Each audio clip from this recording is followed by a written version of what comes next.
Yahya A.J. Jame on Saturday convened an Islamic conference at State House.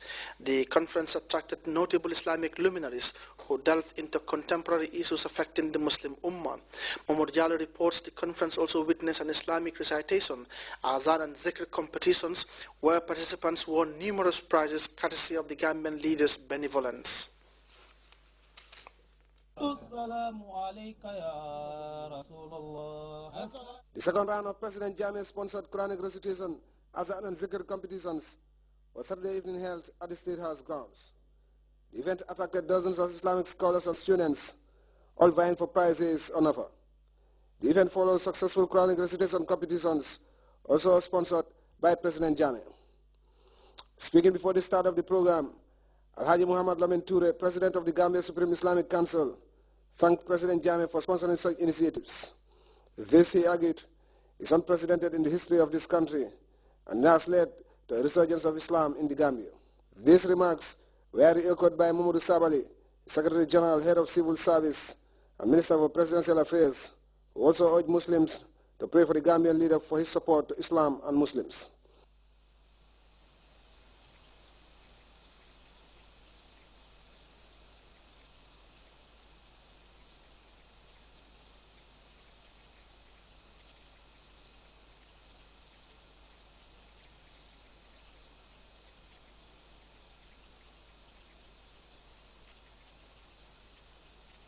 Azan is an important aspect of the Islamic religion, for it calls the Muslims to prayer in mosques.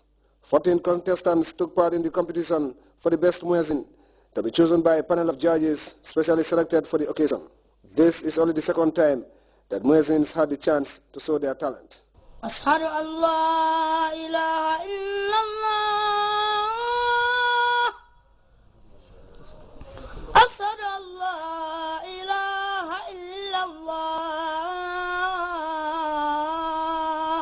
أشهد أن محمدا رسول الله.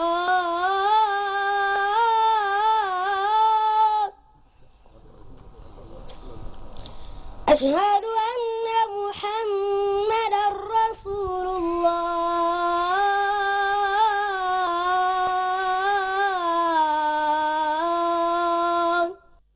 Then followed the Quranic recitation competition, and 9 students again took part, reciting randomly selected verses from the Holy Quran.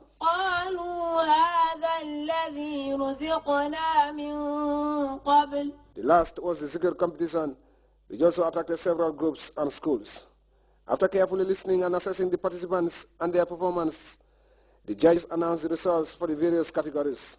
A whopping $100,000 given by President Jammeh was shared among the winners. The night-long event also witnessed an Islamic conference which dealt with various topical issues affecting the Islamic world and Muslims. Notable Islamic scholars such as Imam Abdullah Fati of the State House Mosque, Dr. Abu Bakr Senghor of the University of the Gambia, Alhaji Muhammad Lamin Toure, President of the Gambia Supreme Islamic Council, and Haji Maimuna Savage took turns to talk about peace and unity in the Islamic Ummah, the different sects of Islam, homosexuality, Islamic dress code, and the do's and don'ts during the holy month of Ramadan. The scholars urged Muslims to go back to the Quran and the Sunnah of the Prophet, peace be upon him, as the source of our religion and some trivial issues that only seek to divide Muslims. Dr. Senghor noted that the main differences among Muslims then were attitudinal, but over time have grown into doctrinal differences, thus dividing the Muslims. He also gave a critical analysis of the origins of homosexuality, which God describes as unnatural in the Quran. Imam Toure also used the opportunity to talk about the challenges the Gambia Supreme Islamic Council faces in trying to unite Muslims, especially when it comes to the sighting of the moon, blaming some imams and scholars for stubbornly trying to frustrate the council without any religious basis. He therefore urged Muslims in the Gambia to work with the Gambia Supreme Islamic Council to ensure that all Gambian Muslims begin and end the holy month of Ramadan on the same days. This Islamic conference could not have come at a better time as Muslims the world over prepare for Ramadan. It will also awaken Muslims and draw perspectives on the understanding of the various sects in Islam, which currently are vying for supremacy in the Middle East at enormous human and material costs. Recent developments in the West have also raised concern among Muslims, as many Western governments have legalized homosexuality, which is on the spread.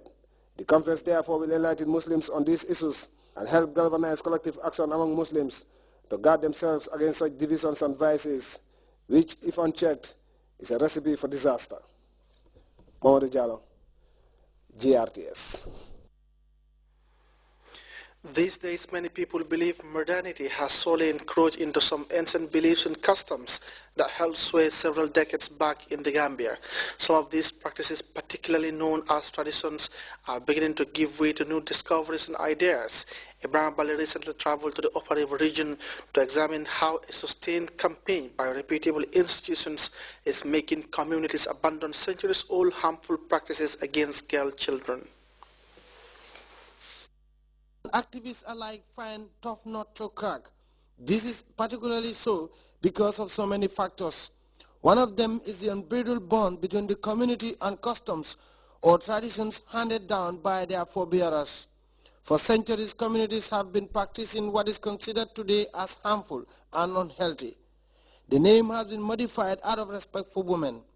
Over the years, donors and development partners, and in some cases activists, have taken it upon themselves to travel the length and breadth of the country with one message.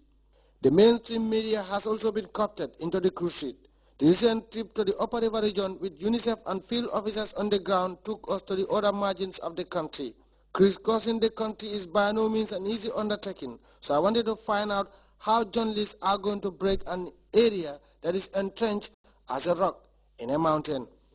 Jibairu Jani, Executive Director of the Gambia Press Union, was there to weigh in on some of my queries. What the media should do is to help orient people, is to enlighten the local people to understand the health and the right consequences of practices like FGM.